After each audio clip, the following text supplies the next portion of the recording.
Hello दोस्तों, बैलिज्म academy YouTube channel में आपका फिर से बहुत बहुत स्वागत है। दोस्तों, आज के इस वीडियो में हम मोस्ट इंपॉर्टेंट क्वेश्चंस को सॉल्व करने वाले हैं जो कि आपके यूपी टेट, सुपर टेट, साथ ही साथ आपके लेखपाल एग्जाम के लिए मोस्ट इंपॉर्टेंट है। दोस्तों, इस वीडियो में मैंने सारे क्वेश्चन सेलेक्टेड लिए हैं जो कि आपके सिलेबस पर बेस्ड होंगे, साथ ही साथ आपके प्रीवियस ईयर क्वेश्चन पर बेस्ड होंगे। तो वीडियो को ध्यान से देखिएगा और वीडियो के लास्ट मुझे जरूर बताइएगा कि आज के इस वीडियो में आपके कितने क्वेश्चन सही हुए। तो बिना देरी करते हुए चलिए शुरू करते हैं सबसे पहले क्वेश्चन से। सबसे पहला क्वेश्चन है, किस जीव के आरबीसी का आकार सबसे बड़ा होता है? ऑप्शन आपके सामने हिरण, ऑप्शन बी ऊंट, ऑप्शन सी लामा या फिर ऑप्शन डी मगरमच्छ।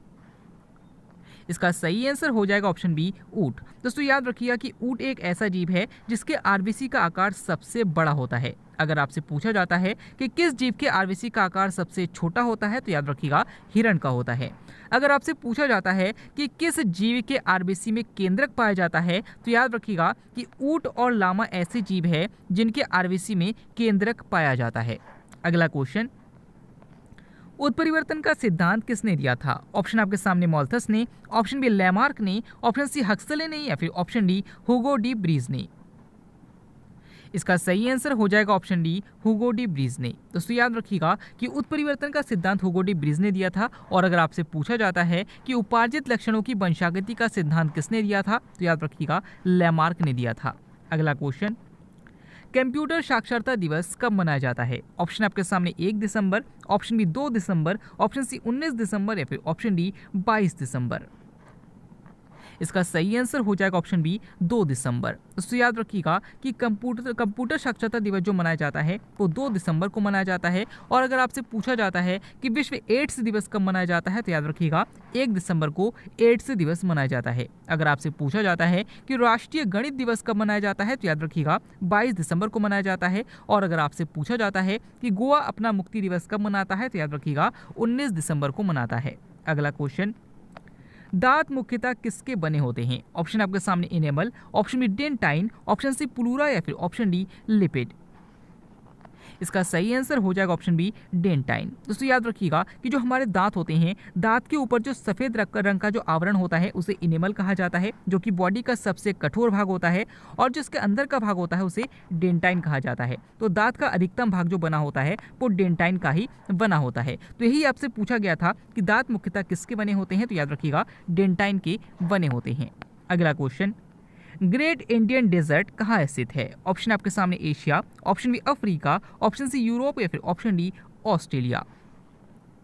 इसका सही आंसर हो जाएगा ऑप्शन ए एशिया। दोस्तों, याद रखिएगा कि ग्रेट इंडियन डेजर्ट जो है वो थार के मरुस्थल को कहा जाता है और ये एशिया में स्थित है।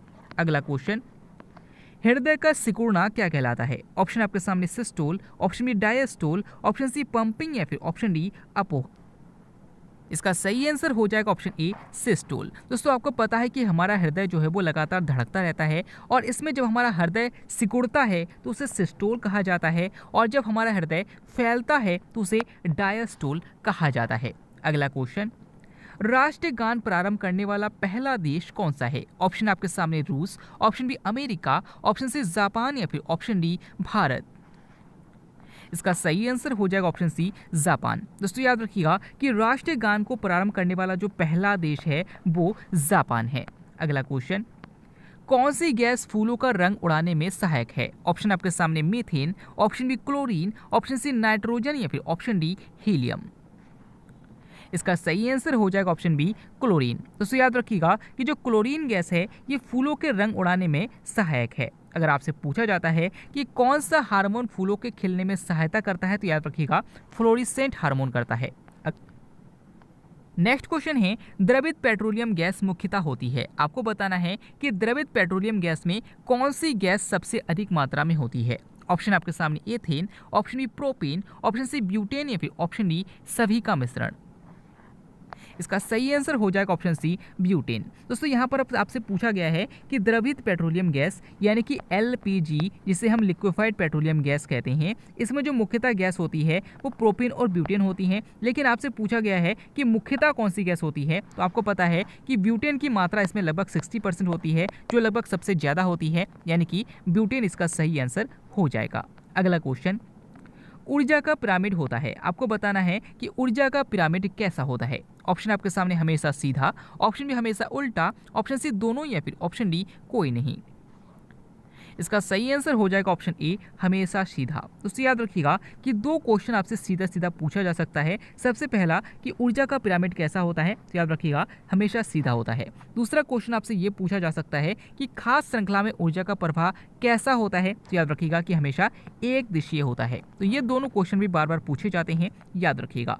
अगला क्वेश्चन, जब कांच की छड़ को रेशम से रगड़ा जाता है तो छड़, आपको बताना है कि छड़ किस आवेश में हो जाता है। ऑप्शन आपके सामने है, ऋणावेशित हो जाती है, ऑप्शन बी उदासीन रहती है, ऑप्शन सी धनावेशित हो जाती है, या फिर ऑप्शन डी कोई नहीं। इसका सही आंसर हो जाएगा ऑप्शन सी, धनावेशित हो जाती है। तो याद रखिएगा कि जब कांच की छड़ को रेशम से रगड़ा जाता है तो वह धनावेशित हो जाता है। दोस्तों ये क्वेश्चन बार बार एग्जाम में रिपीट होता है, याद रखिएगा। अगला क्वेश्चन, कोणार्क के सूर्य मंदिर को किसने बनवाया था? ऑप्शन आपके सामने हैं, Chol Gangdev, option B Yashovarman, option C Narasimhadeva प्रथम, या फिर ऑप्शन डी इनमें से कोई नहीं। इसका सही आंसर हो जाएगा ऑप्शन सी, नरसिंहदेव प्रथम। दोस्तों याद रखिएगा कि कोणार्क का सूर्य मंदिर जो कि उड़ीसा में है, इसे ही ब्लैक पैगोडा कहा जाता है, और याद रखिएगा कि इसका निर्माण नरसिंहदेव प्रथम ने करवाया था। अगला क्वेश्चन, पौधे नाइट्रोजन को किस रूप में लेते हैं? ऑप्शन आपके सामने nitrate, option B ammonia, option C urea, या फिर ऑप्शन डी इनमें से कोई नहीं। इसका सही आंसर हो जाएगा ऑप्शन ए, नाइट्रेट। दोस्तों याद रखिएगा कि अगर आपके एग्जाम में पर्यावरण टॉपिक दे रखा है या फिर पर्यावरण सब्जेक्ट दे रखा है, तो आपके एग्जाम में ये क्वेश्चन मोस्ट इंपॉर्टेंट हो जाता है, क्योंकि ये क्वेश्चन पौधे से रिलेटेड है और पर्यावरण से रिलेटेड है। याद रखिएगा कि पौधे नाइट्रोजन को नाइट्रेट के रूप में लेते हैं। अगला क्वेश्चन, बुलंद दरवाजा कहाँ स्थित है? ऑप्शन आपके सामने Agra, option B Allahabad, option C Jaipur, या फिर ऑप्शन डी फतेहपुर सीकरी। इसका सही आंसर हो जाएगा ऑप्शन डी, फतेहपुर सीकरी। दोस्तों याद रखिएगा कि जो बुलंद दरवाजा है वो फतेहपुर सीकरी में स्थित है। अगर आपसे पूछा जाता है कि बुलंद दरवाजा का निर्माण किसने करवाया था, तो याद रखिएगा अकबर ने करवाया था। अगर आपसे पूछा जाता है कि कहाँ विजय प्राप्त करने के बाद अकबर ने बुलंद दरवाजा का निर्माण करवाया था, तो याद रखिएगा गुजरात विजय के बाद करवाया था। अगला क्वेश्चन, संयुक्त राष्ट्र संघ की कुंजी किसे कहा जाता है? ऑप्शन आपके सामने सुरक्षा परिषद, ऑप्शन बी महासभा, ऑप्शन सी सचिवालय, या फिर ऑप्शन डी अंतरराष्ट्रीय न्यायालय। इसका सही आंसर हो जाएगा ऑप्शन ए, सुरक्षा परिषद। दोस्तों याद रखिएगा कि संयुक्त राष्ट्र संघ की कुंजी जो कहा जाता है वो सुरक्षा परिषद को कहा जाता है। अगर आपसे पूछा जाता है कि सुरक्षा परिषद में कितने सदस्य देश होते हैं, तो याद रखिएगा कि टोटल 15 होते हैं, जिनमें 5 स्थायी सदस्य होते हैं और 10 अस्थायी सदस्य होते हैं। अगला क्वेश्चन, राष्ट्रीय आय का आकलन कौन करता है? ऑप्शन आपके सामने है, केंद्रीय सांख्यिकी संगठन, option B CBI, option C योजना आयोग, या फिर ऑप्शन डी नीति आयोग। इसका सही आंसर हो जाएगा ऑप्शन ए, केंद्रीय सांख्यिकी संगठन। दोस्तों याद रखिएगा कि भारत में राष्ट्रीय आय का आकलन केंद्रीय सांख्यिकी संगठन, जिसे सीएसओ यानी कि सेंट्रल स्टैटिस्टिकल ऑर्गेनाइजेशन कहा जाता है, इसके द्वारा किया जाता है। अगर आपसे पूछा जाता है कि योजना आयोग का गठन कब किया गया था, तो याद रखिएगा 1950 में किया गया था। अगर आपसे पूछा जाता है कि नीति आयोग का गठन कब किया गया था, तो याद रखिएगा कि 1 जनवरी 2015 को किया गया था। अगला क्वेश्चन, विश्व भू दिवस कब मनाया जाता है? ऑप्शन आपके सामने 5 अप्रैल, ऑप्शन बी 12 अप्रैल, ऑप्शन सी 22 अप्रैल, या फिर ऑप्शन डी 30 अप्रैल। इसका सही आंसर हो जाएगा ऑप्शन सी, 22 अप्रैल। दोस्तों यहाँ पर आपसे पूछा गया है कि विश्व भू दिवस यानी कि विश्व पृथ्वी दिवस कब मनाया जाता है, तो आपको पता है कि 22 अप्रैल को मनाया जाता है। अगला क्वेश्चन, आकाश का रंग नीला क्यों दिखाई पड़ता है? ऑप्शन आपके सामने हैं, प्रकाश के परिकीर्णन के कारण, ऑप्शन बी प्रकाश के अपवर्तन के कारण, ऑप्शन सी आकाश के परावर्तन के कारण, या फिर ऑप्शन डी इनमें से कोई नहीं। इसका सही आंसर हो जाएगा ऑप्शन ए, प्रकाश के परिकीर्णन के कारण। दोस्तों याद रखिएगा कि जो आकाश का रंग नीला दिखाई देता है वो प्रकाश के परिकीर्णन के कारण दिखाई देता है। अगर आपसे पूछा जाता है कि तारे टिमटिमाने का क्या कारण है, तो याद रखिएगा कि प्रकाश का अपवर्तन है। अगर आपसे पूछा जाता है कि रेगिस्तान में मरीचिका का उदाहरण किसका उदाहरण है, तो याद रखिएगा कि पूर्ण आंतरिक परावर्तन का उदाहरण है। अगला क्वेश्चन, विष्णुगुप्त के नाम से कौन जाने जाते हैं? ऑप्शन आपके सामने है, Chanakya, option B Samudragupta, option C Skandagupta, या फिर ऑप्शन डी चंद्रगुप्त द्वितीय। इसका सही आंसर हो जाएगा ऑप्शन ए चाणक्य। दोस्तों याद रखिएगा कि चाणक्य को ही कौटिल्य कहा जाता है और चाणक्य को ही विष्णुगुप्त भी कहा जाता है। अगर आपसे पूछा जाता है कि भारत का मैकियावेली किसे कहा जाता है तो याद रखिएगा चाणक्य को ही कहा जाता है। अगर आपसे पूछा जाता है कि भारत का नेपोलियन किसे कहा जाता है तो याद रखिएगा समुद्रगुप्त को कहा जाता है। और अगर आपसे पूछा जाता है कि चंद्रगुप्त द्वितीय किसका पूरा नाम क्या है तो याद रखिएगा चंद्रगुप्त विक्रमादित्य है। अगला क्वेश्चन, विषुवत रेखा पर जब सूर्य की किरणें लंबवत पड़ती है तो उसे क्या कहते हैं? ऑप्शन आपके सामने अपसौर, option B equinox, option C अपसौर या फिर ऑप्शन डी इनमें से कुछ नहीं। इसका सही आंसर हो जाएगा ऑप्शन बी इक्विनॉक्स। दोस्तों याद रखिएगा कि विषुवत रेखा यानी कि भूमध्य रेखा पर जब सूर्य की किरणें लंबवत पड़ती है तो उसे इक्विनॉक्स कहा जाता है। अगर आपसे पूछा जाता है कि उत्तरी गोलार्ध में सबसे बड़ा दिन कब होता है तो याद रखिएगा कि 21 जून को होता है। और अगर आपसे पूछा जाता है कि दक्षिणी गोलार्ध में सबसे बड़ा दिन कब होता है तो याद रखिएगा 22 दिसंबर को होता है। अगला क्वेश्चन, भारतीय स्वतंत्रता आंदोलन की माता किसे कहा जाता है? ऑप्शन आपके सामने Annie Besant, option B madam Bhikaji Cama, option C Kasturba Gandhi या फिर ऑप्शन डी सरोजिनी नायडू। इसका सही आंसर हो जाएगा ऑप्शन बी मैडम भीखाजी कामा। तो याद रखिएगा कि मैडम भीखाजी कामा को भारतीय स्वतंत्रता आंदोलन की माता कहा जाता है। अगर आपसे पूछा जाता है कि भारत के बाहर तिरंगे को सबसे पहली बार किसने फहराया था तो याद रखिएगा मैडम भीखाजी कामा ने फहराया था।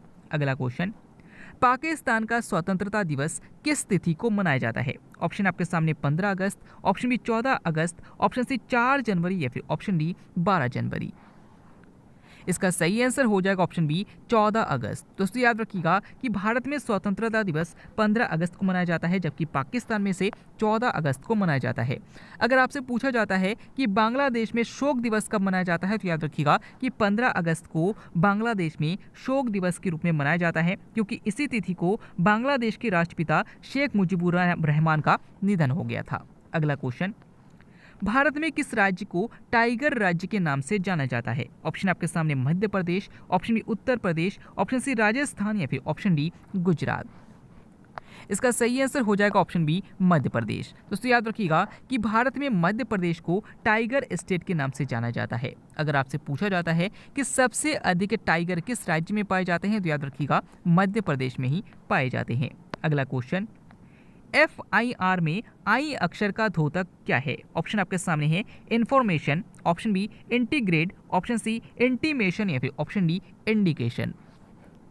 इसका सही आंसर हो जाएगा ऑप्शन ए इंफॉर्मेशन। दोस्तों याद रखिएगा कि FIR का फुल फॉर्म है फर्स्ट इंफॉर्मेशन रिपोर्ट और आपसे यहाँ पर पूछा गया है कि आई अक्षर का द्योतक क्या है तो आपको पता है इंफॉर्मेशन है यानी कि ऑप्शन ए हमारा सही हो जाएगा। अगला क्वेश्चन, मेथेनॉल को कहते हैं, आपको बताना है कि मेथेनॉल को और किस नाम से जाना जाता है। ऑप्शन आपके सामने है रग्विक alcohol, option B grain alcohol, option C wood alcohol या फिर ऑप्शन डी डीनेचर्ड एल्कोहल। इसका सही आंसर हो जाएगा ऑप्शन सी वुड एल्कोहल। दोस्तों याद रखिएगा कि मेथिल एल्कोहल यानी कि मेथेनॉल को वुड एल्कोहल के नाम से भी जाना जाता है। अगला क्वेश्चन, रविंद्रनाथ टैगोर को किस वर्ष नोबेल पुरस्कार प्रदान किया गया था? ऑप्शन आपके सामने 1910, ऑप्शन बी 1912, ऑप्शन सी 1913 या फिर ऑप्शन डी 1915। दोस्तों इस क्वेश्चन के आंसर आपको मैं कमेंट के द्वारा बताना है। आज के वीडियो में आपके कितने क्वेश्चन सही हुए, साथ ही साथ आज का वीडियो आपको कैसा लगा कमेंट बॉक्स में जरूर बताइएगा। हमारी मेहनत आपको कैसे लगी कमेंट बॉक्स में जरूर बताइएगा। अगर आप फेसबुक पेज और टेलीग्राम ग्रुप को ज्वाइन करना चाहते हैं तो डिस्क्रिप्शन में लिंक दिया गया है, वहां से आप ज्वाइन कर सकते हैं। मिलते हैं अगले वीडियो में, तब तक के लिए देखते रहिए, सीखते रहिए।